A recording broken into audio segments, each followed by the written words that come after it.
আসসালামু আলাইকুম। পাখি পালন সম্পর্কিত নতুন একটা ভিডিওতে আপনাদের সবাইকে স্বাগতম।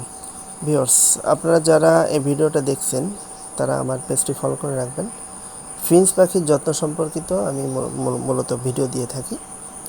তো যাই হোক, আপনারা এখন পাখির যে বিষয়গুলো দেখতে পাচ্ছেন, এটা আসলে আমি আমার পাখিগুলোদের জীবাণুমুক্ত করতেছি। হ্যাঁ, তো অনেকেই আছে যে ভাই নতুন পাখি কালেক্ট করে একবারে ডাইরেক্ট নতুন ফ্লাইং কেজে দিয়ে দেন অথবা ব্রিডিং কেজে দিয়ে দেন। তো এটা আসলে ঠিক না। তো আমি দেখা গেল যে আমি কিছুদিন পরই 1-2 মাস পরই আমি আমার পাখিগুলোদের এরকম জীবাণুমুক্ত করি।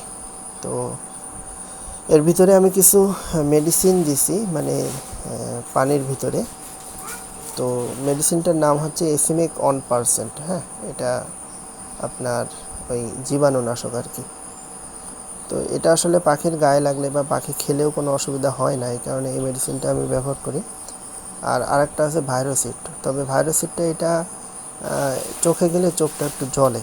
হ্যাঁ, তো এটা অনেক সময় দেখা গেল যে স্প্রে করতে গেলে আমাদের নিজেদের চোখেও যায় মাঝে মাঝে, তো এই জন্য এটা বুঝি যে এটা জ্বলে।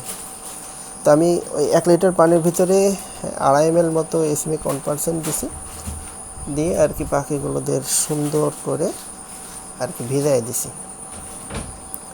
তো ভিজানোর পরে কী অবস্থা আপনারা দেখতেই পারতেছেন যে একেবারে চুপচুপা করে ভিজাই দিছি, যেন পাখির পুরো শরীরে, লোমের ভিতরে, পায়ে, সব জায়গায় যেন পানিটা যাইতে পারে। তো আমি এইভাবে আর কি পাখিগুলোদের সুন্দর করে ভিজাই দিয়েছি। এইভাবে আর কি আপনারা যত্ন করলে মোটামুটি পাখির রোগ জীবাণু এটা চলে যাবে। তো যাই হোক, একেবারে ভিডিও শেষ পর্যায়ে চলে আসছি। তো আমার ভিডিওগুলো যদি আপনাদের ভালো লেগে থাকে অবশ্যই একটা লাইক করবেন আর আপনাদের মতামত অবশ্যই জানাবেন।